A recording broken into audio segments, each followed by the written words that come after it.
The lights were so bright that Miguel could hardly see beyond the edge of the stage. The audience blurred into a sea of shadows and glimmering faces, and all he could hear was the pounding of his own heartbeat. He clutched the microphone as if it were an anchor keeping him from floating away. His palms were slick, his throat dry, but there was a kind of determination in his eyes that had been forged through years of hardship back home in Manila. This was it, the moment he had dreamed of since he was a boy, singing to the cracked ceiling of their small apartment, his mother washing clothes in the corner and humming along to his voice. Now, the same songs he once sang for loose change in crowded jeepneys had brought him here, to the grand stage of America's Got Talent. When Simon Cowell asked him his name, his voice quivered.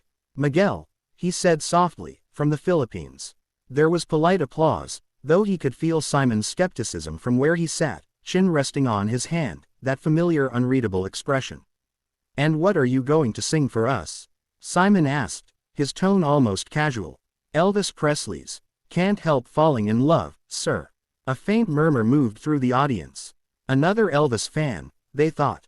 Another impersonator in a leather jacket, hoping to copy the king. Miguel's fingers tightened around the microphone.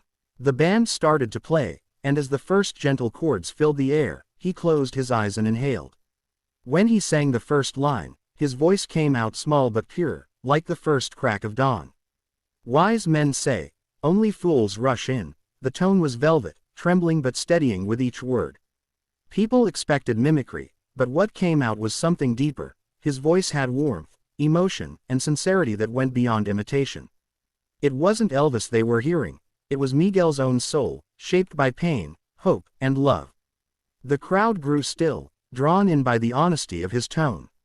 Heidi leaned forward, Sophia whispered, "He sounds beautiful," and even Howie looked genuinely moved. Simon's eyes, however, remained analytical, but something in his posture changed. He was no longer leaning back but slightly forward, intrigued. Miguel reached the chorus, and the vulnerability in his performance touched everyone.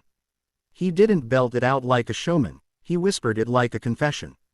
"Take my hand, take my whole life too." The timbre of his voice cracked faintly, but instead of breaking the illusion, it deepened it, making the song feel painfully human. He sang as though he were remembering someone he once lost, as though each note carried a memory too heavy to bear. The crowd was utterly silent until the final phrase, "For I can't help falling in love with you," lingered in the air like a final breath. Then, in an instant, applause exploded, echoing through the theater. The audience rose to their feet, clapping and cheering, and Miguel's eyes widened in disbelief. He had imagined this moment so many times, but now that it was real, it felt surreal. The lights seemed softer, the air lighter. His vision blurred with tears as he smiled shakily.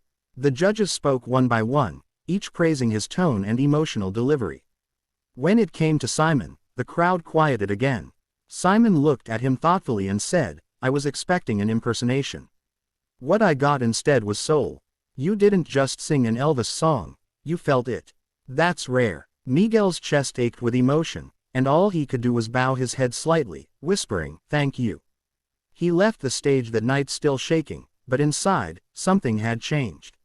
For the first time in his life, he felt seen, not as someone chasing a dream, but as someone worthy of it. The next round came faster than he expected. Miguel spent nights rehearsing alone in his small rented room, whispering Elvis lyrics under his breath while the city outside buzzed with life. He thought about the struggles that had brought him here, his mother selling street food just to buy him a plane ticket, his friends teasing him for chasing an impossible dream, and the weight of representing not just himself but an entire country. When he stepped back on stage, the crowd recognized him instantly. The cheers were louder, the lights brighter, but he felt calmer this time. Simon greeted him with a curious half-smile. "Miguel," he said, "you've surprised us once before. Do you have another Elvis song for us tonight?" Miguel nodded, a small confident grin forming. "Yes, sir, if I can dream. It's one of my favorites." Simon nodded approvingly. "Good choice. Let's hear it." The theater dimmed. The first strong piano chord rang out, and Miguel began. His voice was no longer timid. It was powerful, commanding, filled with conviction that could only come from living through real pain.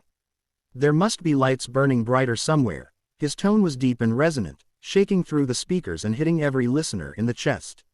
Each lyric was a cry for hope, a plea for change, a mirror of his own journey from poverty to this grand moment. The background lights shifted to red and gold, swirling like a sunrise breaking through clouds. Miguel poured every ounce of emotion into the song. He wasn't performing anymore, he was testifying. His eyes squeezed shut as he reached the chorus, the veins on his neck straining, his soul breaking open in front of millions. The audience was completely silent, many holding their breath. Sophia's hand covered her mouth, Haida's eyes glistened with tears.